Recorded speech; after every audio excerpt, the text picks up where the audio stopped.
This week on Buffering, we are talking about the disruption and the shifting of job roles and responsibilities as AI continues to push into our daily work activities.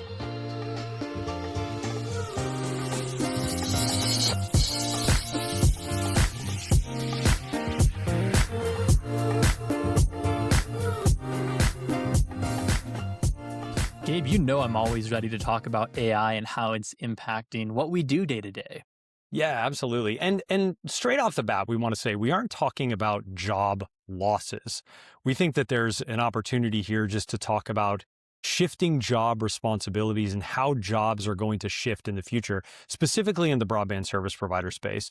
Zach, we want to dig into this in a bit more detail as we go through the conversation today and talk about some specific roles and frankly, give some thoughts and ideas on how we see this shifting. And the Calix executive team, we've heard some folks say this a few times now, but just to hit on this again, there's this discussion of 80% of jobs will change 20% and 20% of jobs will change 80%. And I think that's a really interesting way to frame up this conversation. I agree. And Gabe, in our past episodes, we've talked a lot about how we're using AI, some of the different AI tools out there today.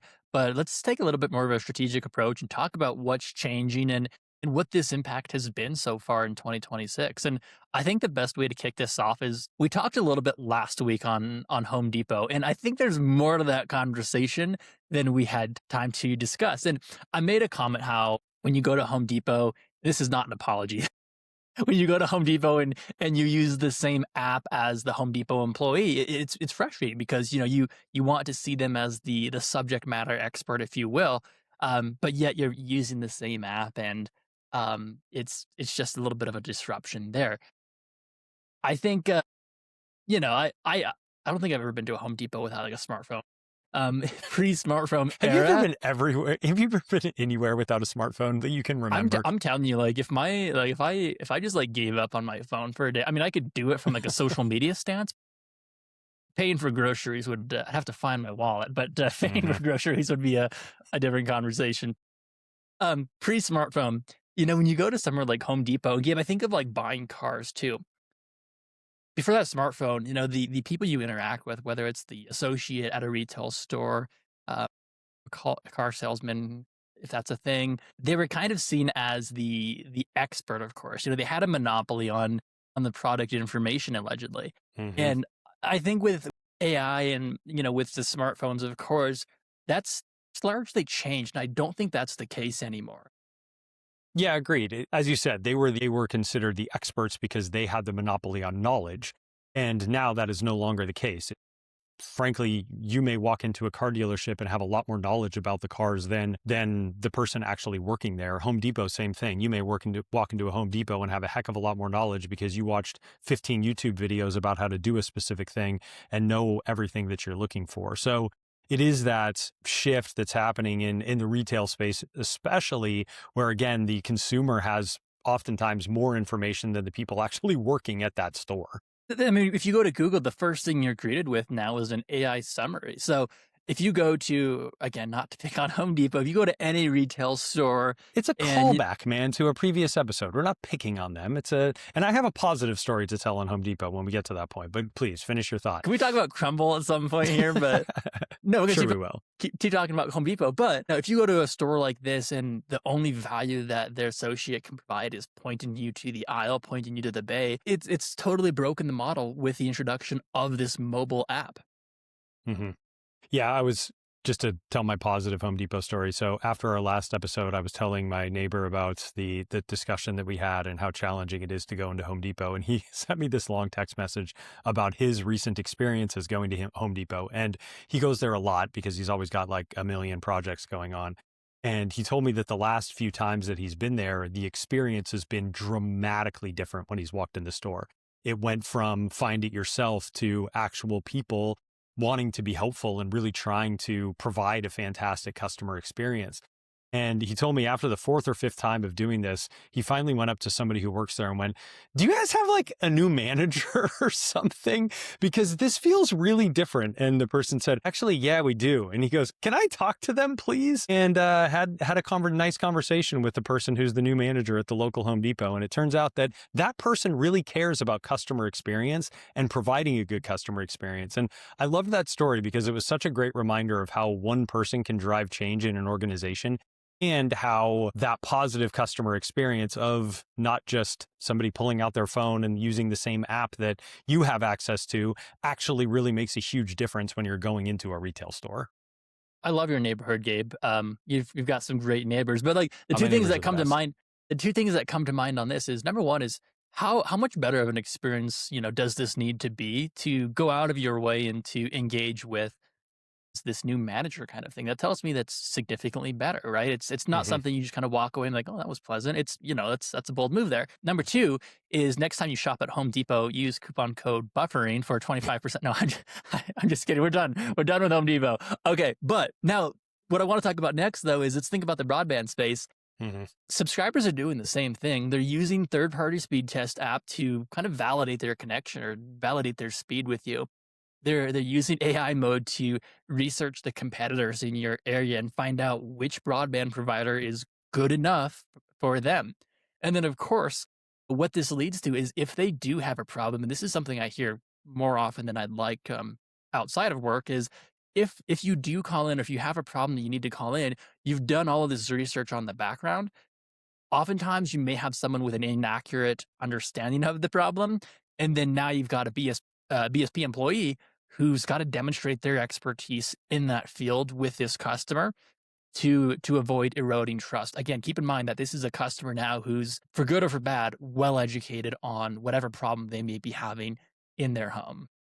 Well, they're well educated, potentially a little bit more well educated than consumers have been in the past. But it does, and we'll talk about this as we're going through the rest of the conversation today, but it really does make soft skills, sales skills, that ability to have that conversation with a customer so much more important. And when we talk about, 80% of jobs changing 20%, this is the type of thing that Zach and I are talking about. It's really shifting that conversation to make it much more of a personalized sales conversation. Because again, if you guys are at the same, if you and the employee or the consumer and the employee are at the same level from a technical perspective or pretty close, then it becomes about all of those other things in order to actually provide that good customer experience to someone. And I think of like Home Depot having a success organization, right? Like if this expertise really is the differentiator, you can go from buying lumber anywhere, right? But, buy it from us and we will show you how to build the deck. We'll teach you how to build the deck. And I found a study here and it said that 70% of customers rated staff expertise as a key factor in their buying decision, which again, going back to the broadband model is critically important. It's a great differentiator as well. So hmm at the end of the day here, with Home Depot here, they've built a whole revenue stream around this additional ecosystem of pros and DIYers and so on. But again, the expertise is no longer the, hey, come into the store, ask me a question, I'll point you to the right direction. It's how can I best assist you or provide the guidance that you're needing. And what this is all built on here, and which is what we're going to be talking about today, is this set of values that prioritizes the customer relationship instead of just the typical business efficiency metrics, which are now being supported by advanced tools like AI. Well, and Zach, as we shift this conversation into more of the BSP space specifically, I'm so excited to talk about this next one, which is a group of people that are, I think, really the unsung heroes often of the broadband service provider experience. And that is the technicians, the broadband technicians that are going out into people's homes. But again, as we see AI maybe handling more of the technical aspects of their roles, that job is going to have to evolve to become more soft skill, more customer sales oriented. So I'm excited to dig into this one, man. Yeah, me too, Gabe. I think we've seen a pretty big shift in the broadband space. We talk about this all the time with smart home devices, IoT.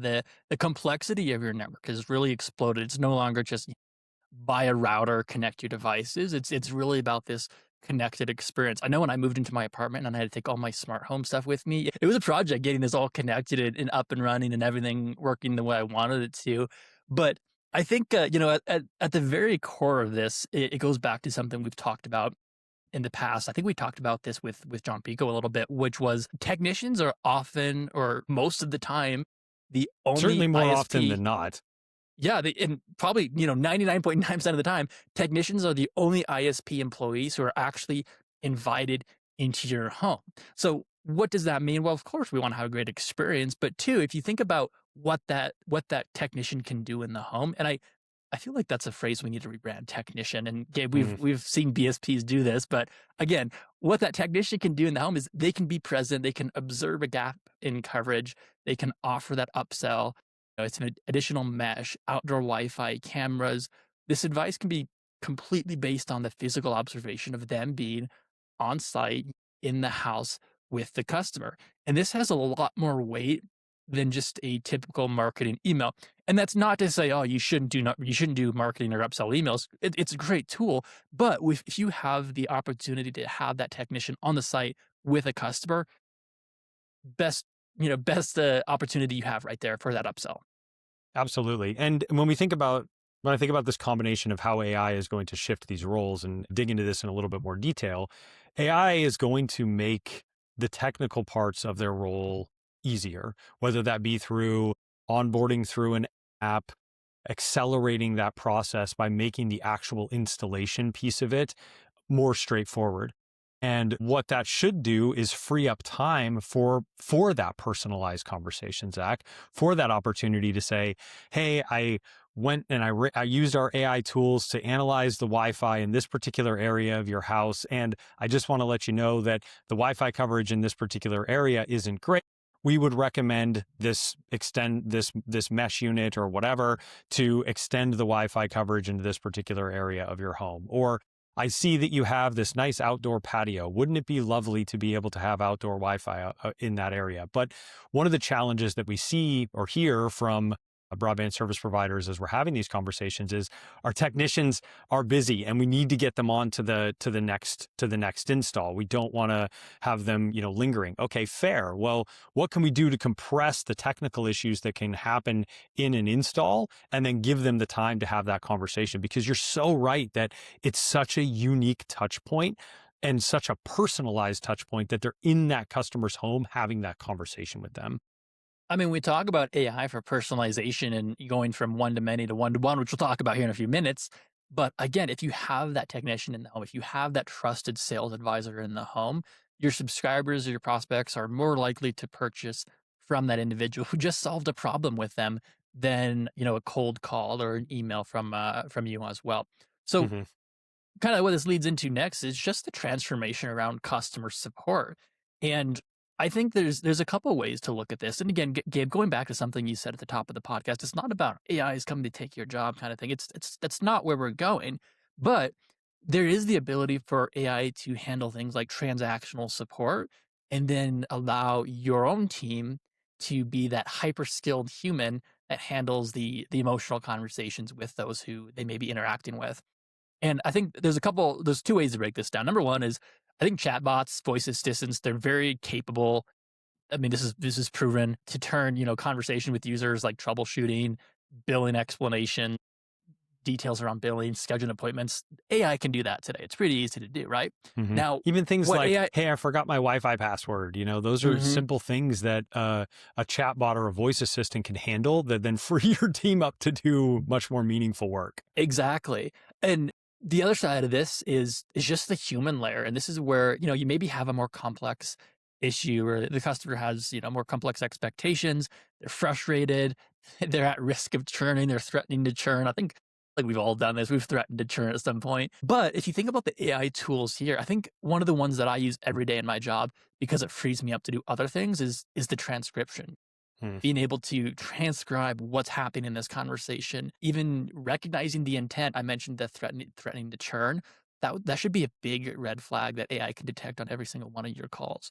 Or, if you're transcribing your calls, having that database of, okay, this is why customers are even calling in to begin with. And then with that, you still have the human engaging with the customer in this scenario, but now the AI can be surfacing knowledge information. If you have different articles, troubleshooting steps, if you have a retention offer, anything like this, that AI agent can equip the human with those resources. And I'm going to call this the human premium, right? The agent can focus on it, empathy, can focus on communication, rather than searching through databases. Like I don't know if you've ever like done like the phone call with like a big support company, like, yeah, years past kind of thing, where it's like you can hear them like typing or like looking information up on the Shuffling side. pages on their desk Yeah, as they're or like, going through. Yeah, yeah, let me totally. put you on a brief hold. I think this is a very proactive way to do that. Is we know why the customer's calling in. We can scan thousands, hundreds, however many technical documents you have, and get to a solution with the customer at an expedited pace.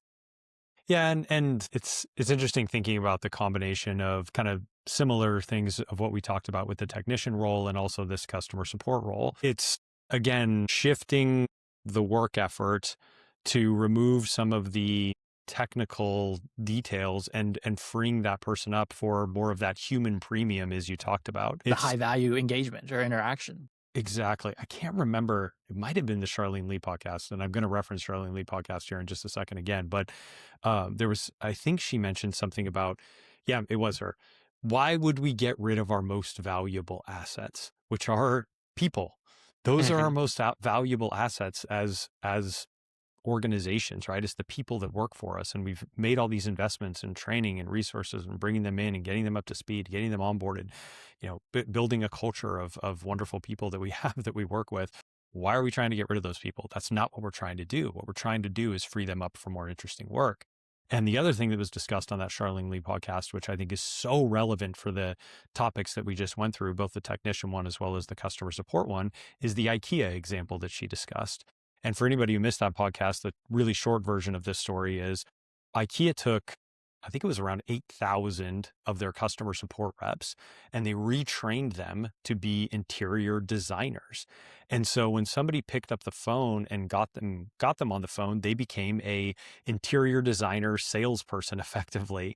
And what that resulted in was almost, I think it was $1.4 billion in a year, in a single year of new sales for IKEA, because they shifted that group of people to be much more responsive to what it was the customer actually needed. And I think that's such a great corollary for what we should see in the broadband service provider space too, where we're moving out of this customer picks up the phone, they're calling because they have some sort of issue.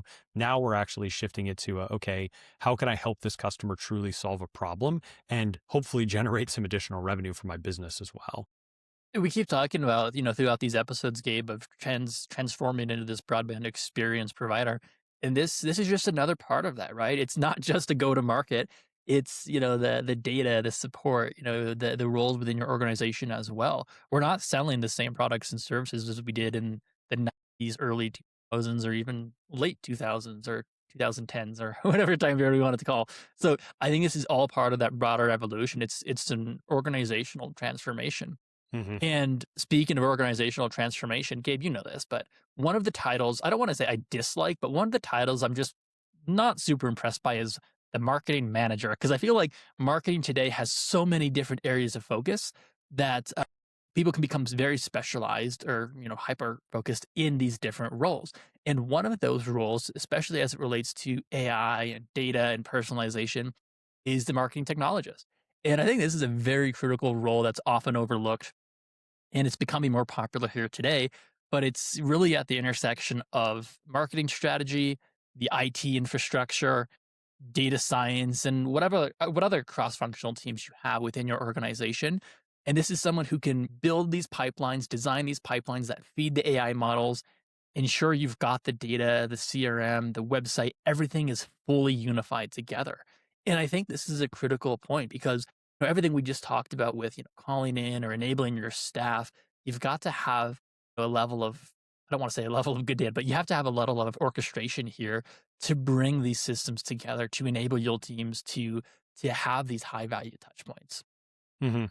I feel like you're most excited about this because this is the job that you're effectively doing in many ways with the role that you currently have, Zach. But I agree with you. This marketing technologist is a really interesting way to frame it up. And, once you layer on the AI aspect of this too. It's bringing all of these things together in a way. And obviously technology has been a huge part of marketing for a long time, and data has been a huge part of marketing for a long time. But I do feel like we're at even a different inflection point where technology is becoming an even larger part of it, doing things like building custom agents, really having a deep understanding of the data is something that marketers, or at least some marketer on the team, needs to have a high level understanding of, because it's going to just continue to become more and more critical as we move forward.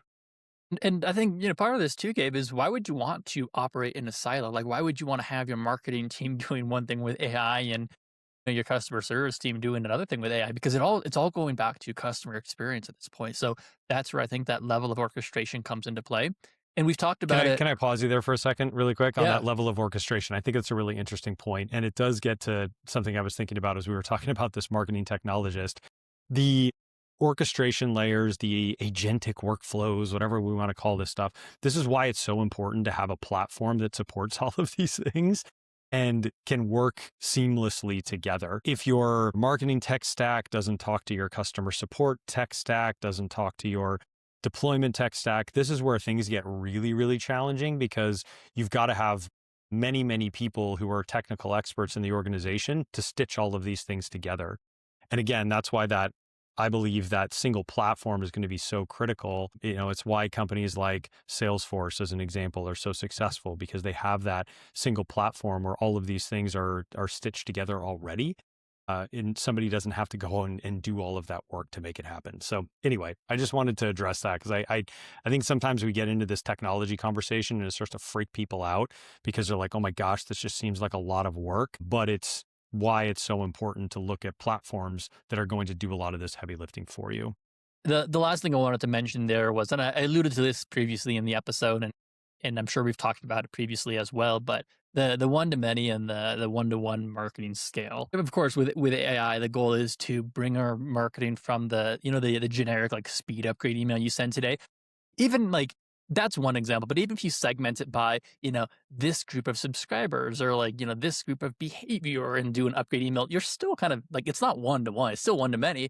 So Yeah. bringing that down to one and having that level of personalization, this is a great use case for AI, and having that specific message based on behavior. Gabe, if I was your neighbor and I was, out talking to the Home Depot manager someday, but if I was your neighbor, I've used this example in the past as well, but we both work from home. I would say we both probably, require a more data intensive connected household, but you can't market to Gabe and I the same way, right? Like I don't do as much gaming as I used to, so I don't know if I would call myself a gamer. I would call myself an early adopter nonetheless, but Gabe, family, working from home, if we're both, bumping up and need this upgrade campaign sent to us, the messaging that the BSP should be sending the two of us should be very different, and not just based on, okay, well, Gabe and Zach are on, a 500 megabit per second service tier today, and they have 20 downstream service limits, whatever that may be. Again, taking the data, behavioral, demographic, psychographic data, and having that one-to-one marketing message, the data shows this works. The data shows that your customers, your prospects, your subscribers are more likely to respond to an offer that resonates with them. So that's where that one-to-one marketing, that high value touch point, comes into play, as opposed to the manual segmentation we are hopefully doing today. Yeah, hopefully we are at least doing the manual segmentation today. Oftentimes we see, Zach, that people aren't, and they're sending just generic messages across their entire subscriber prospect base, which What a is waste of money. just setting it on fire, man. And then you wonder why, people complain about the ROI in marketing. No, but it's a great point. And this is such a great path forward for leveraging AI, and how that marketing role is going to shift is, it allows you, as you said, Zach, just to have much more of those personalized conversations, but personalized conversations at scale. That to me is the exciting part of where all of this is heading. Is we see a lot of marketers who struggle to run a large number of campaigns because there's so much work effort in running a single campaign. This moving going forward is, it's instead of 4 or 5 really big campaigns a year, it becomes 40 or 50 micro campaigns. But the technology allows us to be able to do that much more rapidly, where that takes a lot of the heavy lifting and effort off of the marketer so that, you can still run. I don't think we're ever going to live in a world where, our customers have dozens and dozens of marketers on staff for a small broadband service provider. That's probably just not real. But if a lot of that heavy lifting is being taken off and, done from a technology perspective, just like we were talking about with the technicians earlier, it allows us to have more of that personal sales conversation, just again, doing it at scale, right? Versus what's being done right now, which is frankly a lot of generic conversations across wide groups of people. So as we talk about the evolution of the service provider, I really think that the future of broadband is going to be defined by the convergence of the physical infrastructure itself, of course, but also the digital intelligence combined with your technical and support staff, and then the data science as well. So I don't want to like geek out too much on data today, but when you start to think about how all this can come together, there's tremendous business impact out there. And Gabe, you alluded to this just now, is if you're working with a smaller team, but yet you have access to these agents or this agentic AI, it's incredible business value for you. Well, and it becomes the differentiator I go into a lot of meetings now where my customers will say things like, well, now that broadband is a commodity and, this commoditization of the broadband space. And I think that's a dangerous way to frame it up because I don't think it's, in some ways, yes, right? It's a highly competitive environment. So I understand why people think that way, but we shouldn't just accept that it's a commodity. We should be looking at how do we create a truly personalized experience for our customers that removes it from being a commodity and becomes something that our customers truly value. And in order to do that, your workforce and the employees that are engaging with your customers and prospects on a day-to-day basis is that ultimate differentiator in these markets. And so if you're able to have, going back to we just keep coming back to this Home Depot discussion, but going back to the Home Depot discussion of my neighbor going into the local Home Depot and having a completely different experience now that this new manager has come on board and has clearly made an effort to really return to the roots of what Home Depot was supposed to be, of helping people complete these projects and providing great customer experience. I have to imagine that they're also leveraging technology in order to free their team up to be able to have those personal conversations with customers.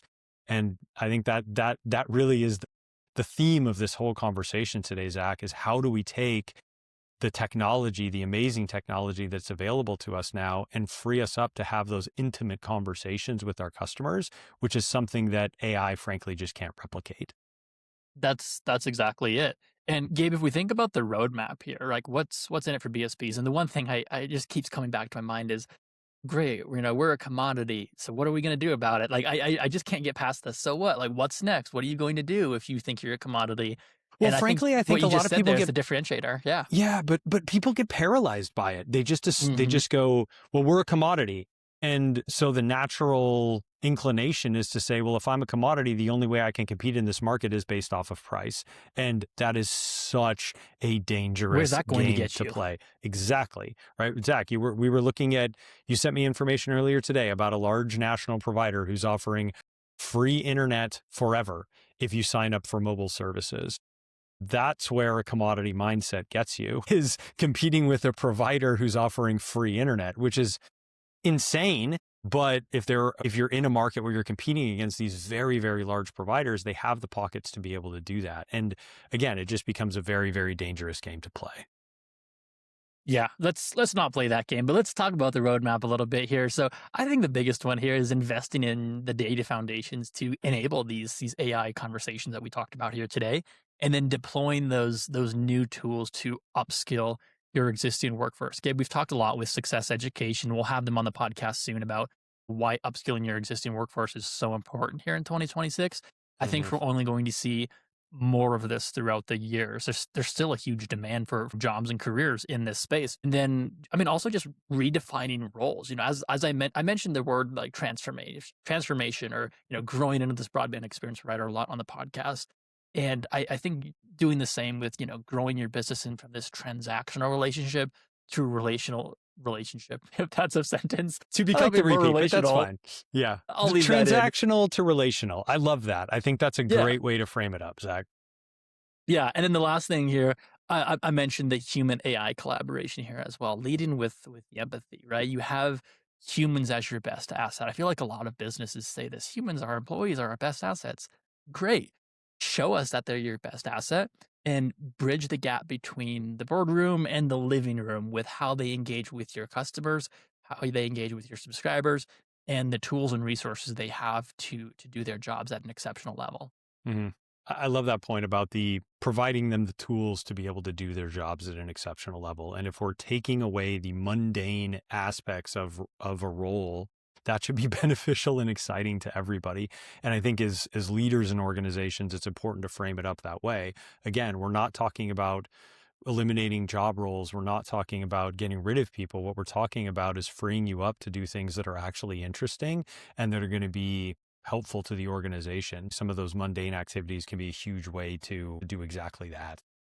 Gabe, you've been at Calix for I think around 20 years now, and I'm curious. I didn't like prep you with this question ahead of time, but I'm And I love a curious to know surprise your question. thoughts. Yeah, you've worked here for 20 years. Where has AI had the biggest impact in your day to day work?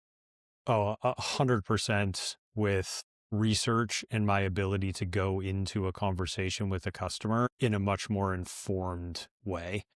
Hmm. That to me is by far the biggest impact that I've seen.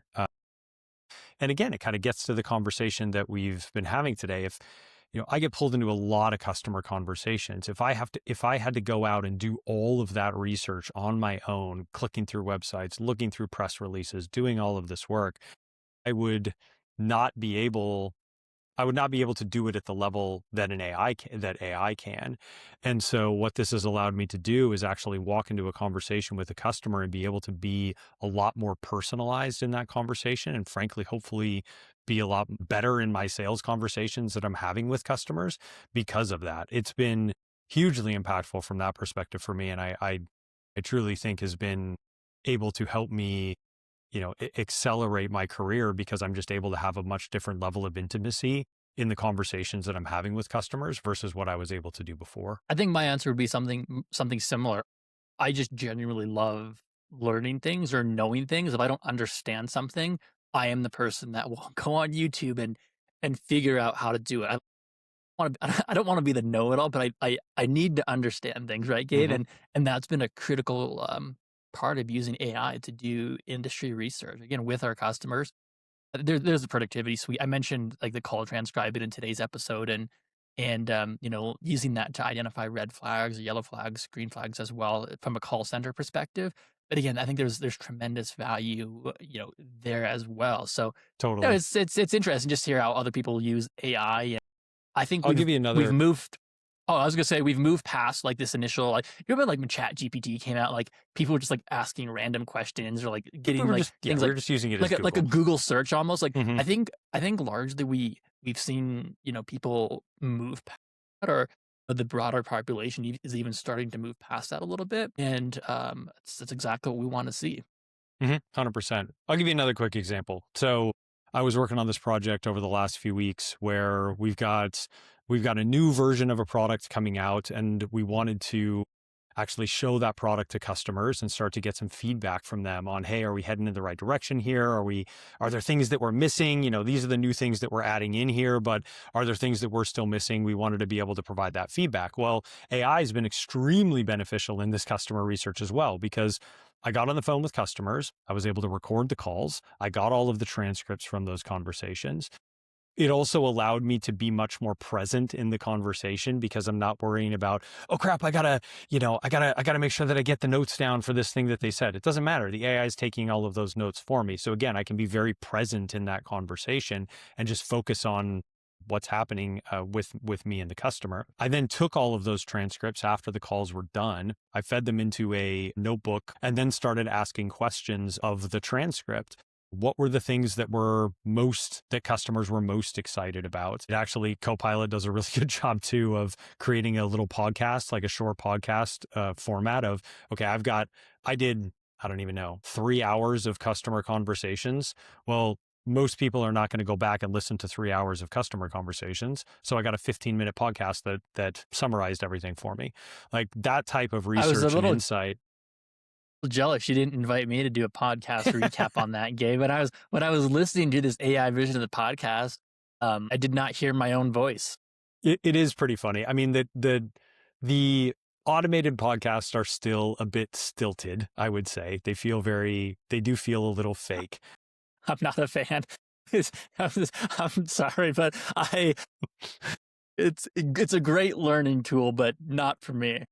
Yeah, it's not ideal. Like it's obviously not entertaining in any way, but it is a good way to summarize a very large amount of information in a relatively short period of time. If you're sending it up to executives, or if you're sending it up to people who, don't have the time to sit down again and listen to 3 hours of customer calls, okay, here's a 15-minute overview of the key. It's like it's an audio executive summary is the way that I see it.